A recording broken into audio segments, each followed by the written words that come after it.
Hi, my name is Jimmy. Last year I had to claim bankruptcy on my house. I had an ex-partner whose name was on the house but was unwilling to sell the property or come to any agreement. My lawyer recommended that I claim bankruptcy because the house was in gridlock. I was assured that he could not remodify on his own. I then learned that he was in the process of a remodification, so I called Bank of America and they told me it was impossible for this to be done since my name was still on the mortgage despite the bankruptcy. They flagged the account in July 3rd, 2009. I then talked to Bank of America on January 2010 and they said that they had received the modification and it would be reviewed for forgery and that they would let me know what would happen.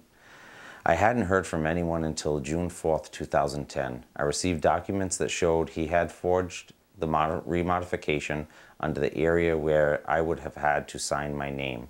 The signature was never compared to mine by Bank of America and clearly wasn't my signature. Bank of America agreed and said they would pursue it with the fraud department.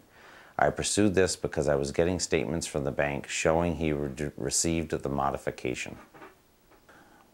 I pursued this issue for months. November 18th, 2010, I filed an affidavit of forged documents with Bank of America. They finally called me on December 23rd to interview me.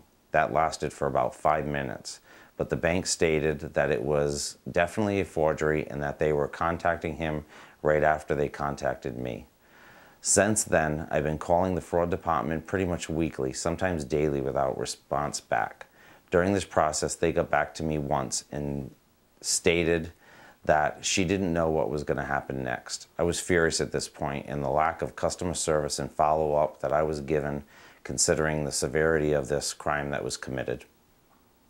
A year later from when this all started, I get a call from Bank of America on January 26, 2011, and they stated that he is being allowed to refile for a remodification. So it was okay to forge my name and then remodify without consequences, and that they do not pursue a forgery, though they were at fault as well as never having checked and signed the documents and not having it notarized. Also, he's still late on the new modification. Am I crazy? Is it okay to do this? Please pass this along to everyone that you know. If anyone can help, please contact me. If I had the money to pursue this, I never would have lost my house in the first place. I do have documents to back up everything I'm saying.